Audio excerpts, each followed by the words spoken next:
Welcome to the Marketing Millennials, the No BS Marketing Podcast. I'm Daniel Murray, and join me for unfiltered conversations with the brains behind marketing's coolest companies. The one request I tell our guests, stories or it didn't happen. Get ready to turn the up. Today, I have someone on the podcast. We're going to get inside information how to use LinkedIn for your business, for you. I got Alex. She works at LinkedIn. She's been at LinkedIn for 10 years. She's a senior content manager there for the marketing solutions, and we're going to dive in. So welcome, Alex, to the podcast. Thank you for having me. Excited to be here. Longtime fan, first time caller. Let's just dive into just why LinkedIn first, and then we can get into the nitty gritty. Yeah. So why LinkedIn for marketers? I mean, in my opinion, that's where your audience is. People come to LinkedIn with a distinctly different mindset than they do when they go to Facebook, Instagram, YouTube, even X. So people are coming with a professional mindset. People are coming for different reasons. Yes, people are looking to connect with like-minded professionals. People are also using it as their main source of industry information. And people are using it for entertainment also. I think one of the main reasons for marketers, though, is because it's where your audience is at. It's where the decision makers are at who are going to decide, if your product is worth investing in. So yeah, it's a must-have for marketers, especially B2B marketers. I want to go into also what is the biggest mistake that you see a lot of B2B brands make when they join LinkedIn, or even people who join LinkedIn that want to start utilizing it? I'd say just like establishing a page and assuming that you're going to get a following like right away. It's similar to building a relationship with someone. You don't go on a first date and ask them to marry you. It takes time to build a relationship. It takes consistency. So I think there's this expectation. Okay, I came on, I created a page. I have these solutions that are great. Why aren't I getting more followers? Why aren't more people interacting with my content? And it just takes time. The other thing from B2B marketers specifically, and this is no hate on anyone, just something that I've noticed, is that a lot of B2B brands are pretty boring, and they shouldn't be, and they don't have to be. There's people assume that with B2B buying decisions, people don't want to be entertained, but they still want to be entertained. I think people assume that B2C brands can have a lot more fun, but B2B buying decisions are just as emotional. And people still want to see humor and personality in their content. So I think I'd like to see more B2B companies in particular being a little bit more courageous and bold. So I want to talk about it because a lot of people think of LinkedIn as, well, at least 5-6 years ago, it's a place to get a job or network. Now it's more of a place where it's becoming a true social network, but I still think people are not thinking of it as a way to drive business and drive results. So I want to start off, what are some tactical things people could do today to start getting attention on LinkedIn for their brand or themselves? It is similar to other social media sites in the sense that you should post consistently and making sure that your audience that your content is valuable to your audience, meaning that it's audience centric. It's not necessarily about you and your product, although at the end of the day, that's what you're there for. It's more so alleviating your customers and prospects' pain points. I think one of the first things is just making sure that your content is audience centric, making sure that you're posting consistently, making use of all of the different content formats that are available to you. So, if you're publishing content on LinkedIn from your blog, that's great, but there's other ways to make that you can distribute that content. People want a blog post in maybe a visual format, so like a stat card or a nicely designed like quote card. A short video, whether that's something that's really like lo-fi, like you did it on your phone, or maybe you're doing a live stream that's like in some studio that you built if you have a little bit more funds. So I think making sure that it's a multi-format approach, posting consistently, and making sure that it's not all about you. I also think no one wants like a page that's like a used car salesman where it's like, buy my product, buy my product. I would make sure that you have a full funnel approach, which means that you're not just going for the hard sell every time. You're publishing some content, maybe that's about industry news that is product agnostic. That's how you become, a trusted business intelligence partner to these people, not just a person who's trying to sell their product. So one thing LinkedIn just did recently is they're buffing up your analytics with newsletters, with posting. We can go into like newsletters first because I think most people don't even know they can create a newsletter on LinkedIn. And then what was the move to start adding open rates and more analytics into newsletters? Was it feedback? What are you seeing with newsletters as a top of funnel strategy? Newsletters have exploded in the best way possible. I think folks don't always have the bandwidth to be like checking your page constantly, or that, enough time to be coming on LinkedIn to absorb everything. So newsletters are the perfect way that if someone's interested in you or your content, like a summary of what are the top things that they need to know, or like the top tips of the week, et cetera. So I think again, it's just like a different format, a different vehicle to deliver your insights to your audience. So we thought, it made sense given that people are more and more so seeing LinkedIn as a place to come and gain industry news and stay connected, to add that format. And then, the other big format that LinkedIn's really pushing, and if you can give tips on how to do this the best way, obviously it's video content, and you have a video feed now. It's different than other platforms' video feeds, but you still see other followers. But how should brands be utilizing that, or people be using that feature? And what are some tips for them to be actually seen in the feed? That's a great question. I've posted a lot myself, just videos about video, very meta. And I've gotten some feedback I've seen in the comments of like, most people are jazzed. Most people are like, great, this is amazing to see video on LinkedIn. We're excited. And some people are like, oh no, I didn't want LinkedIn to become TikTok. Like, everyone calm down. LinkedIn is never going to be TikTok. That's not our MO. It's like I said in the beginning, a different mindset. We're still a professional platform. We're not boring, but we're still a professional platform at the end of the day. So the type of content that you're coming to consume is different. Secondly is just talking about what you know. People are just like, I don't know what to record.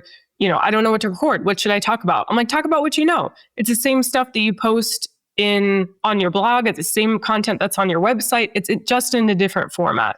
Thirdly, I think it's an opportunity to really showcase your company's personality and maybe folks within your company, like your leaders.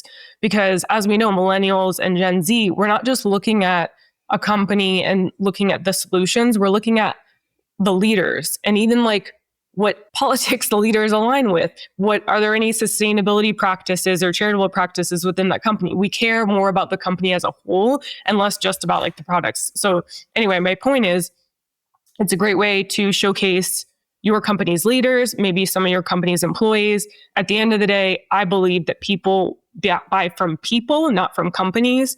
So the more that you can humanize your brand with video, I think the better. And I would say a big barrier that I see to a lot of people, even to begin with video on LinkedIn, is that they have this like perfectionist idea that they want their videos to be great. And I get it. Like, we all want to put our best foot forward, like personally and professionally, whether it's for your personal page or whether it's for like the LinkedIn for Marketing page. It really doesn't have to be perfect. In fact, I don't think it should be perfect.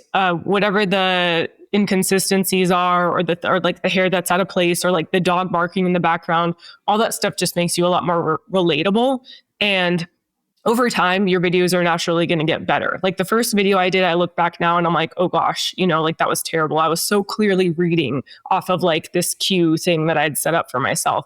But that naturally gets better over time, as with anything in life. So I wouldn't be afraid to put stuff out there that's not perfect. I think also going deeper on that, I love that you said humanized brand. I love that you say people want to see the leaders behind the brand. They don't want to see faceless organizations. They also want to see, like, have a connection, even in this age of AI where you don't know what posts are written by AI or what's not. It's a chance to get in front of people in a human way. But another thing that I think is really cool that you could do, and I see a lot of people doing this, and is if you're a brand or you're like, say, have a podcast, or what LinkedIn does better than any other platform is you can boost that post or sponsor that post and get it seen by your ideal customer profile, which is the best part. So you can have a good video, you can see it performing, you want it to be seen by more of people you want to be seen, you can put some money behind it. And I see a lot of people doing this. What strategies have you seen with that functionality of like boosting posts to get seen by the right audience at the right time? Yeah, that's another good point, because that's another thing that makes LinkedIn distinctly different from other platforms. We have the world's biggest database of, first party professional data, because people are coming in and willingly filling out all this stuff about them. So our targeting can get very granular. Now, I wouldn't recommend doing like hyper targeting, but somewhere in between. You don't want to do the spray and pray. You also don't want to go too niche on your hyper targeting, but you can on LinkedIn if you want to, because we have those targeting capabilities.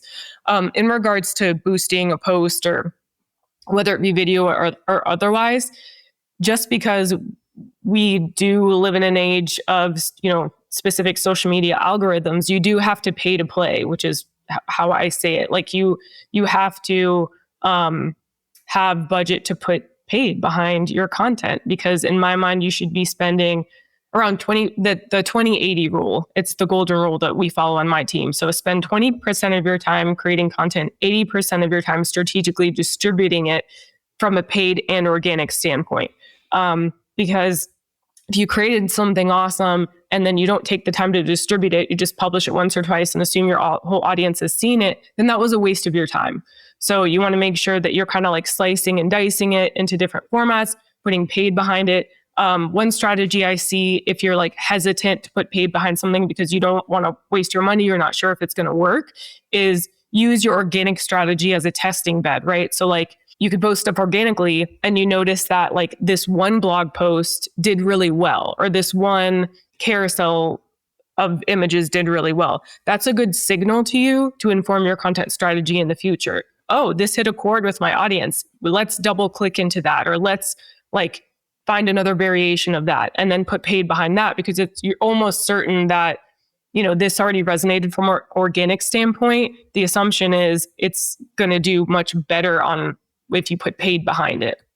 I think also is a thing I like to do, which I think is even as a softer test, I would say, is use comments as a way to just test headlines or quick things, because now you have analytics for comments too, which is now going to help people understand, hey, they're getting impressions, and if they get likes as well, that can inform you that, hey, maybe I should write a piece of content on this because it struck a chord with that audience. It's also, if you don't have a big audience, commenting on people who are getting attention is a great strategy, because you're being seen in a feed of someone who is a trusted voice, and you're commenting something valuable to that trusted voice, and it makes you seem more trusted. So that's something that I think people don't do enough, is use comments as a strategy to inform a lot of content. Yeah, as well. I agree with that. I think the keyword, what you said, is commenting something valuable. Some people just go on and like they notice that one of my video posts is doing really well. So they see it as an opportunity to post a link to their website or like talk about their product. And I'm like, yeah, no, like, I'm sorry, I'm going to delete that because this isn't a place for spam. But yeah, if it's a comment that's additive to the conversation, and like, again, social media is meant to be a two-way street. It's not like me yelling into a megaphone or my brand yelling into a megaphone and just, assuming that people are going to like that and we're not going to interact with them. So yeah, that's why I think that comments are very important to show, again, that you're human, that there's someone on the other end of that computer who's, willing to go and talk and go a back and forth conversation with you. So yeah, I like that strategy as long as it's additive to the conversation. So there's a big trend that, it's been going on for a little bit, but it's are doubling down, and we've kind of hit on it a lot, but people also using personal brands and company pages to do a lot of their marketing. So a founder posting or head of marketing or whatever their audience is that they use it, utilizing those profiles as well as the personal brand.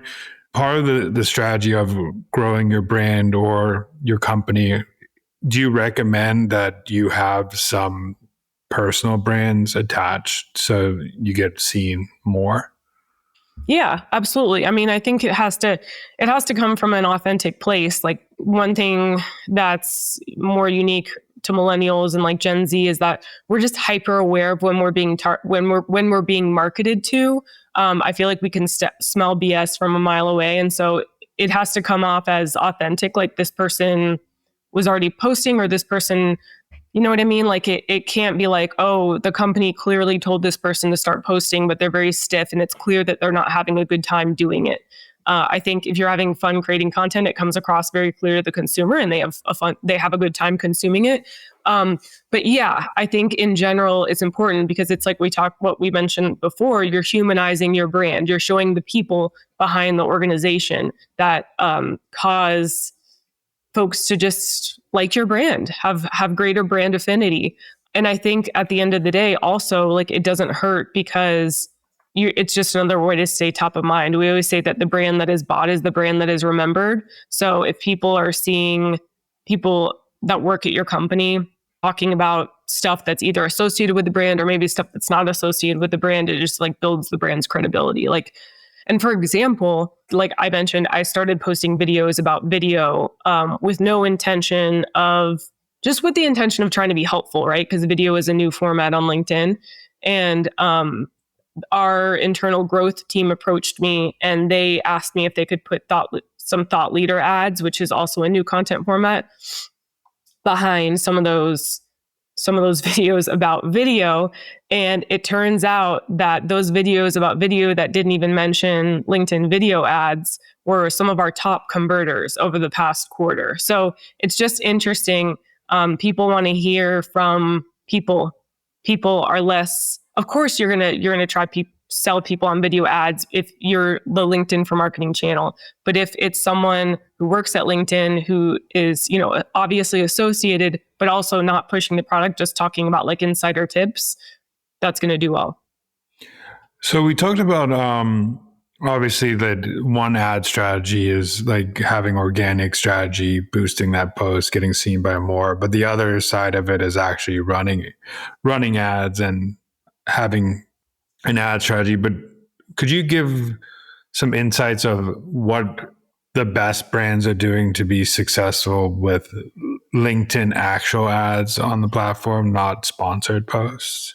I think the first step is making sure that you're implementing an objective-based advertising strategy. So it's not necessarily about the ad product that you choose itself. It's about like what you're trying to achieve. So if you think about, okay, like what do I want? I want brand awareness. I want people to be more aware of what my brand is. I want lead generation. So, that's pretty self-explanatory. Then you go into Campaign Manager, LinkedIn Campaign Manager, and based on what your objective is, it gives you a suite of products that you can use. So it's pretty helpful in that sense because it can be overwhelming. We have a lot of different ad products, but go in, pick what your objective is. It'll give you a certain amount of, products that you can choose from. And I think one of the most successful things I also see is that folks that are submitting using a mix of different product formats, and within those product formats, submitting a bunch of different creatives. So just like I said before, like it's less about creating, more about distributing. That's also what I mean, is that you have a variation of, like, say you're doing carousel ads, you have literally like 5 different versions of that one carousel ad, and then seeing which one is doing best, and then like making little changes and campaign optimizations along the way. I think the other thing is that, especially in B2B marketing, it takes a much longer time to see results, especially like lead generation results, right? Because the sales cycle is much longer for B2B. It could be like 3 to 6 months. So the issue that we're seeing is that a lot of leaders are being like, okay, the ad was expensive and it's been up for a month. What are the results? And the marketer's like, dude, like, I haven't really seen anything yet because it's only been a month. So I think there's a lot of like upward education that needs to be done around how long it's going to take to see real results, and especially bottom of the funnel results when using LinkedIn ads. But yeah, I'd say making sure that you're following an objective based format, making sure that there's some variation, making sure that, I mean, this is kind of maybe like an obvious one, but making sure that you're using something like a bold creative, something that's going to stop in the feed. There's so much content out there that I think it's important to like know what your brand's definitive value props are and really leaning into that. I think the other thing is like not forgetting about the copy that is associated with the imagery. Some people just kind of like think of that as an afterthought. But yeah, I think making sure that's uniquely different is also important. Yeah, 2 things on that. When I used to work for a company back in the day, we were really successful with LinkedIn ads. And one of the strategies we used to use is had like a very neon color background, and we would just say like, are you a human resources professional? Like that was just like the copy on it. And with on the image, and then we would have like more copy on top, and then it would be like, have a good offer. And it converted so well because we're targeting those people. And if you were a human HR professional, you're going to stop in the feed because it's literally calling you out in the advertisement. Exactly. That's a good point too. It's like calling out your audience directly. Like, hey, HR professionals, hey, social media marketers. That's really important. We've done some internal A/B testing too around backgrounds. So it's interesting that you said that.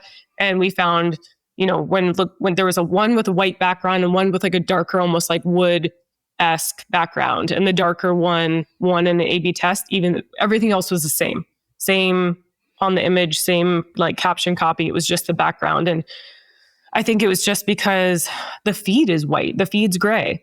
So it just stood out a little bit more.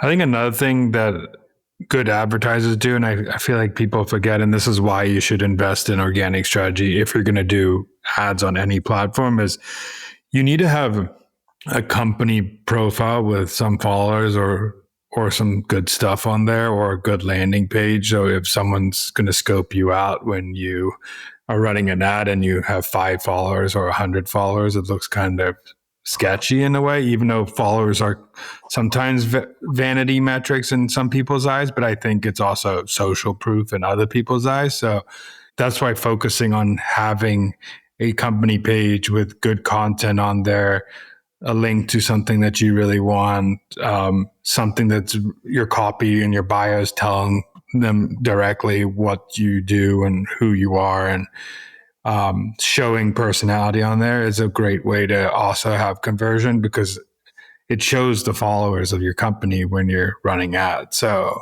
it looks weird if you're not investing in organic strategy as well. Yeah, you called out 2 important things there. One is not to forget about the call to action.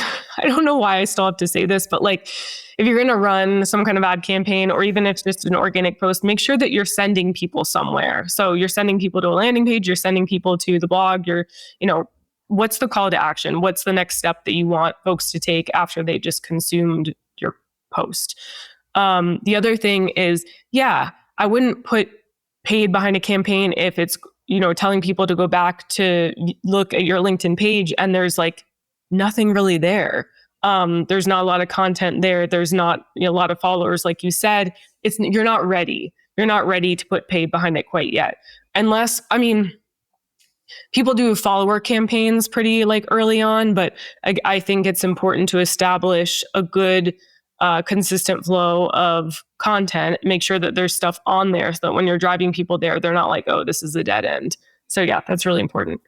Yeah, just like running, even if I'm thinking about a Facebook or Instagram ad, if you have an Instagram ad, people are going to check out your Instagram if they don't know you. They're going to want to know what you post, who you are. So if you don't have a story or something on there or good content, they're going to run away because they're going to think you aren't legit or not real. So it's the same thing in every ad platform. If you're going to run ads, at least have a sort of an organic strategy behind it, as well as a paid strategy, because people will see that. What are some other underrated tactics people should be thinking about doing on LinkedIn?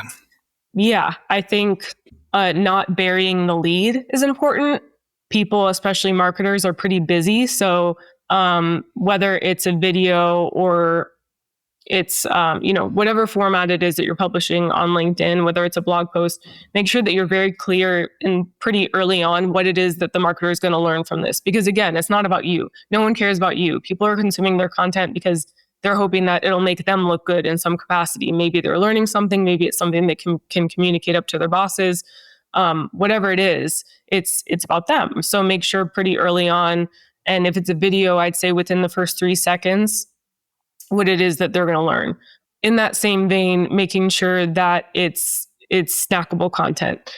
Back when I first started at LinkedIn back in 2014, 2015, we were creating these like one-stop shop ebooks of everything you need to know about LinkedIn for marketers.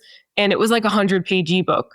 I laugh now because no one's going to read that. I don't even know. People read it then, but I don't think that's not what people want now. So making sure that you're creating more snackable, shorter versions of that within your feed. And when that comes to video, I'm talking about like 30 seconds.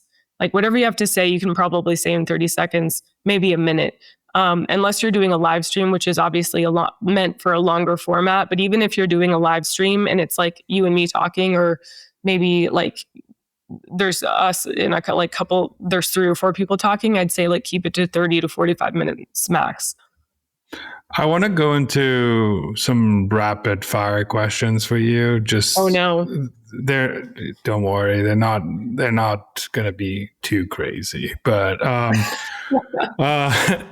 just first thing comes to mind: best LinkedIn post format: text, image, video, or carousels. Video followed by carousel, followed by image, followed by just text. Ooh, I like that. What's the number 2 is what's the most overrated LinkedIn marketing tactic? Overrated. I see a lot of people posting just because I think I get the sense because they just feel like they have to be posting. Again, there's so much content on LinkedIn, especially with like AI assisted content now entering the game. What's happening is what we're calling a sea of sameness. So there's just so much content. There's an influx of content on the feed. You don't need to say anything unless you have something to say. Like, that's okay. If you don't have anything to say, that's fine. Like, obviously you don't want to go radio silent for a month if you're a brand, but if you don't have anything to say, don't say it. And in fact, when you do speak up, people will listen more closely because they know that you're not just like posting because you feel like you have to post to keep up with the Joneses. What is one B2B brand that's crushing it on LinkedIn right now that someone could go look for an example? I'm probably going to get a hard time for this, but Salesforce, they do everything really well, from like their illustrative images, making something like, something that's maybe could be more difficult to understand what it is, and making it cute and like, and and adding brand affinity that way. They're also doing some really cool stuff with like their videos where there's almost like a pop out image to the video. It's hard to like explain, but I can send you the link afterwards. But essentially they were promoting an event that they're doing, and they have like this little illustrative character like walking across the screen during the video. So I feel like they're really trying to think outside of the box when it comes to their content. What is the best feature for marketers? LinkedIn feature. The best LinkedIn feature for marketers. If you don't already have a LinkedIn page, that's the best feature because A, it's free, and B, that is where you're going to need to establish that in order to start using ads. You can't use ads as a company if you don't have a page, which just is kind of an obvious thing, but just reiterating that like the page is like the bread and butter to begin spending and growing your business on the platform. Other than that, I mean, there's just so many good ones. I think if you're not live streaming yet, I would start to use that. I feel like our live streaming feature is pretty cool. Now we have live event ads, so you can actually promote the event. It'll help you promote the event before, during, and after, and do some pretty cool like retargeting stuff to people who attended the event afterwards. I like that. I think, just to add on that, I think a lot of platforms, you see the rise in social shopping. You see the rise of just influencers going on live stream, but you don't see a lot of LinkedIn. I think live stream is one of the best features. If you're trying to, you can literally hop on anytime and talk to your audience, whoever's on that time, and it'll be seen by people, or you can plan an event. So you could do both, which is cool.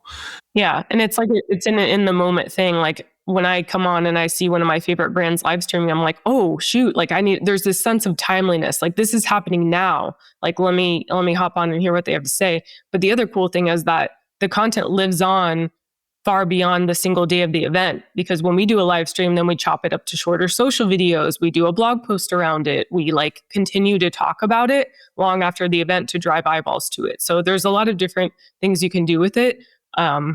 It's not just like the actual day of the hour of the live stream. What is one piece of advice for someone that is struggling hard to get traction on LinkedIn? My sense is that they're probably thinking about themselves too much. They're not being as customer centric as they can be. So that means when you are publishing, think about your target audience, think about, maybe do some research. What keeps them up at night? What are their issues? And then creating content specifically around that. So not about you, not about the customer. The other thing that I think is that everyone's just like obsessed with talking in this like non-human corporate speak that drives me bananas. Like if I read one more blog post that starts with like the ever-changing world of B2B marketing, the landscape is changing at a rapid pace. I'm like, we know, like we get it. It's ever changing. It's been that way since the beginning of time. But like, I think it's important, and I want to see more brands do this, specifically B2B brands, is talking to your audience the way that they talk, the way that they talk to their friends, the way that they talk to their peers. That's a lot more relatable, and just like calling out the elephant in the room if there is one in regards to something. I just think these like who talks like that in real life? That's what I want to know. Yeah, that's great advice. I also, the one thing that you said about they're self-centric, I always say to people that aren't performing on LinkedIn or social in general, this is not your personal journal. If you want a personal journal, it's for you. So you're just documenting for yourself. If you want to get attraction, you have to do what other people want and you have to write what other people want to hear. And if you don't like that, it's okay. Some people say, I'm writing such in-depth, cool content. I was like, but do people actually care? Are you writing it in a way that people want to read it? Is it easy to digest? Cool, or does your audience think it's cool? If you think it's cool, keep it for your diary that you put under your bed. If you think your audience is going to think it's cool, then great. Yeah. 100%. Lastly is, I want to ask you, because I ask everybody on this podcast, is what is a marketing hill you would die on?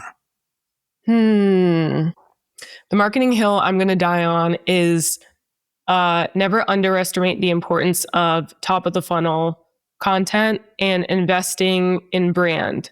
I see a lot of brands, making mistakes, especially when times are tough and their budget gets smaller, thinking, okay, well, if that's the case, I'm just going to pour all the money I have into the bottom of the funnel, into like strict lead generation campaigns, into like my content that's at the bottom of the funnel, meaning case studies, product, tip sheets, etc.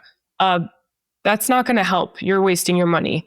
I think, again, top of the funnel sometimes gets discounted because they're like, oh, well, we're not talking specifically about our products in it, or, oh, those are just vanity metrics because it's tougher to track when people engage with that when they actually end up spending. But yeah, I just think it's so important to build those relationships.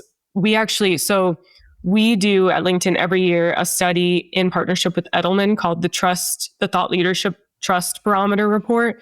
And we just did it for the 6th year last year. And it actually found that something like 76% of marketers are more likely to spend with a company because they put out thought leadership that they find high quality and interesting over just like looking at, they find that content more valuable and more likely to spend with them versus like just looking at their product tip sheet or like a case study or something of that nature. So it just highly illustrates the importance of that top of the funnel relationship building type of content.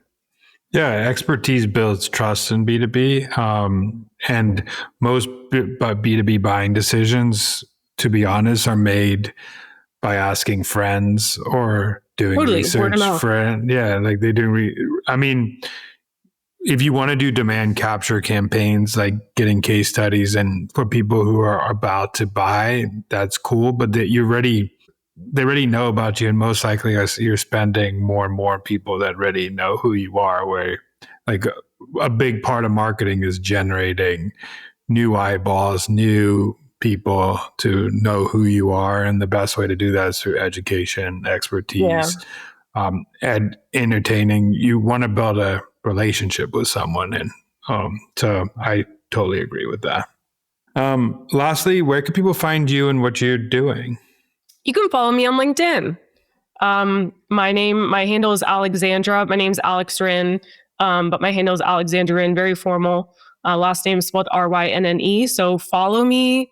I try to put out interesting content. Again, if I'm not going to post anything, if I don't have anything to say, following my own rule. But I do try and publish pretty consistently. So yeah, give me a follow. Happy to answer any follow-up questions you might have about LinkedIn or just personal branding in general, because it's something that I'm passionate about. Well, thank you so much for coming on, sharing the inside tips that someone at LinkedIn is using to grow on LinkedIn and what other people are doing to grow on LinkedIn. And I really appreciate it. Yeah, thanks for having me. Thanks so much for listening. Keep tuning in to hear more great insights from the coolest marketers from around the world. If you haven't already, make sure to subscribe and follow the Marketing Millennials podcast on Apple Podcasts, Spotify, YouTube, or wherever you get your podcasts. And if you like what you hear, I would greatly appreciate you giving us a 5-star rating. It helps bring more marketers into our community.